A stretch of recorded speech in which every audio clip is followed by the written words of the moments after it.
आप सब लोगों को। आप तो सबसे ज़्यादा घूमते हैं शहर में, हर जगह जाते हैं अपने न्यूज़ कवरेज के लिए, क्या समस्याएं आती हैं। तो निश्चित तौर से ये लोग केवल और केवल बड़ी बात बोलकर जनता को ठगने का काम किए, माँ गंगा के नाम पर ठगने का काम किए। ये बताएं कि बांग्लादेशी राहत शिविर जो कितने शिविर लगाया हिंदुओं के लिए, जो बांग्लादेश से परेशान है वहाँ हिंदू, कितने शिविर लगाया इन्होंने हिंदुस्तान के अंदर, कितने लोगों को शरण दिया जो शरण मांग रहे थे, जो हिंदुत्व की बात करने वाले हैं। मैं इनसे पूछना चाहता हूँ कि कितने वहाँ के हिंदुओं को शिविर में रखा, कितने शिविर लगाए और कितने लोगों को आपने शरण दिया। ये भी बनारस की जनता को, देश की जनता को बताइए, ये जानना चाहते हैं। मैं आप सबको अपनी तरफ से धन्यवाद दूंगा। आप अपनी बात समाप्त कर। जो स्थिति सामने चल रही है समाज की, आप देख सकते हैं कि गंगा पुत्र बनकर आए थे मोदी जी, माँ गंगा ने बुलाया। अब BHU के अंदर जो Mahamana Malviya research centre for Ganga का कार्यालय या जो पूरी व्यवस्था थी, वो गंगा पुत्र के रहते BHU जो केंद्रीय विश्वविद्यालय है उसको बंद कर दिया गया। अब जब इतने बड़ी जो संस्था जो काम कर रही थी माँ गंगा के लिए, सफाई के लिए, उस पर कितने लोग काम कर रहे थे, वो अब सब बेकार हो गए, घर बैठ गए। आप समझ सकते हैं कि क्या स्थिति बनी पड़ी है। माँ गंगा ने मुझे बुलाया है और मैं माँ गंगा माँ के बीच में जाकर बोट पे खड़े होकर उन्होंने कितनी बात बोली थी कि मैं सीधे भगवान के उससे अवतरित हुआ हूँ, अवतार हूँ मैं। उनका कहने का अर्थ यही था। और आज माँ गंगा के लिए जो संस्था काम कर रही थी पंडित मदन मोहन मालवीय जी के नाम से, उसको बंद कर दिया गया। दूसरा, इनके सांसद का बयान आपने सुना, क्या बोला उन्होंने किसानों के लिए।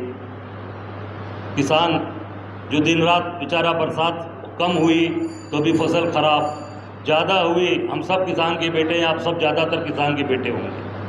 ज़्यादा बरसात हुई तब भी हमारी सब्जी गल गई, हमारे अनाज खराब हो गए। कम हुई तो अनाज नहीं हुआ, सूख गया।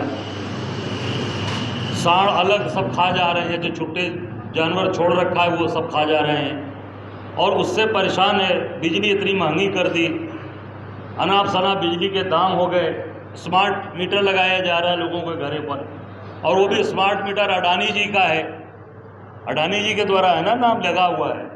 सभी पूरा बुनकर समाज परेशान है, पूरा किसान परेशान है, सब लोग परेशान हैं। सारा काम गुजरातियों को दे रखा है आपने। और किसान को गाली दिया कंगना राउत ने, कहा कि जब वहाँ पे धरना हो रहा था तो मर्डर हो रहा था और रेप हो रहा था महिलाओं का, और वो देख रही थी। उनके पास वहाँ से स्पेशल कैमरा लगा था, वो सब कैमरे से देख रही थी। ये सोचिए, जनता का चुना हुआ प्रतिनिधि, एक सांसद, और उस तरह की बात बोल रहा है, वो भी पार्टी विद डिफरेंस, भाजपा का सांसद, और वो भी महिला, और फिल्म अभिनेत्री रही है। और बाकी हमारे नेताओं के बारे में अनाप शनाप बोलती रहती है। तो मैं समझता हूँ कि ये जो नशा की बात करती है, खुद पूरे नशे में रहती है, हमेशा नशे में रहती है। और जो हमारा मूल है इस देश का, जो हमारे रगों में खून जिसका बह रहा है, किसान का, हम लोग किसान पुत्र हैं, उनको गाली दिया, ये हम सबको गाली दिया इन्होंने। मैं मोदी जी से कहूँगा, भारतीय जनता पार्टी नड्डा से कहूँगा कि तत्काल कंगना राणावत को पार्टी से निष्कासित करें और उनके ऊपर कठोर कार्रवाई करें। माफ़ी मांगने से काम नहीं चलेगा और उनके बयान से अलग होने से काम नहीं चलेगा। ये उनका व्यक्तिगत बयान था, वो आपकी सांसद हैं, उनको तत्काल भारतीय जनता पार्टी से निष्कासित करिए, ये हमारी मांग है। क्या रहा है?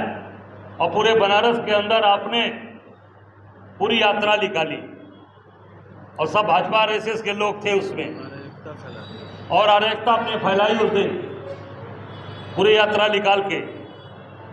मैं पूछना चाहता हूँ यहाँ के सांसद और देश के प्रधानमंत्री जी से कि ये बताइए कि बांग्लादेश की प्रधानमंत्री शेख हसीना जी कहाँ हैं? इसका भी जवाब दे दीजिए। हिंदुस्तान की जनता को, बनारस की जनता को जहाँ दोहरा चरित्र आप दिखा रहे हो, एक तरफ हिंदुत्व को बचाने की बात करते हो, हिंदुत्व की रक्षा करने की बात करते हो। कल योगी ने कहा, मैं जी कहना चाहूँगा कि शेख हसीना कहाँ है, इसको भी तो बताइए हिंदुस्तान की जनता से। बनारस की जनता जानना चाहती है। जो इतना बड़ा आपने पूरे भाजपा आरएसएस के मिल के यात्रा निकाली, ये काशी की जनता, देश की जनता को बताइए कि बांग्लादेश की प्रधानमंत्री को कहाँ आपने छिपा रखा है। ये भी हम सब लोग जानना चाहते हैं। क्यों?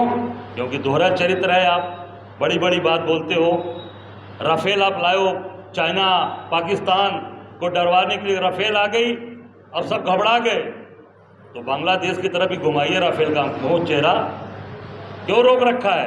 केवल हिंदुत्व हिंदुत्व हिंदुत्व कह के पोलराइजेशन की बात करते हो, आप रक्षा करने की बात नहीं करते हो। दोहरा चरित्र, और ये दोहरा चरित्र पूरे देश में हिंदू भी जान गया, मुसलमान भी जान गया, और पिछड़ा भी जान गया, अनुसूचित भी जान गया। ये दोहरा चरित्र बंद करिए। और जो आज देश की महंगाई, बेरोजगारी, जो भ्रष्टाचार, जो आज देश के ऊपर सबसे बड़ी चीज़ आ चुकी है, और जो माँ गंगा के लिए आए थे और माँ गंगा पर काम करने वाली संस्था को ही बंद कर दिया। ये भी बीएचयू में वीसी कौन है? गुजरात से आया हुआ आदमी है, गुजरात का आया हुआ वीसी है, और लगातार बीएचयू के ऊपर हमले हो रहे हैं। बीएचयू की संस्थाओं को, फैकल्टीज को बंद करते जा रहे हैं ये लोग। मेडिकल पूरी तरीके से बैठ गया। बरसात हो रही है ना, पूरे बनारस में पानी लग जा रहा है। जो हम बचपन में देखते थे उससे ज़्यादा पानी अब लग रहा है। ये क्वेटो, अभी एक वीडियो आया बीएचयू के पास का, वहाँ का एक व्यक्ति वो नाले में उसके पूरे सीवर में घुस रहा है और उसका वीडियो वायरल हुआ। आप सोच सकते हैं कि ये नया जो काशी आपने बनाया, नया क्वेटो बनाया, उसका क्या हाल हो रखा है।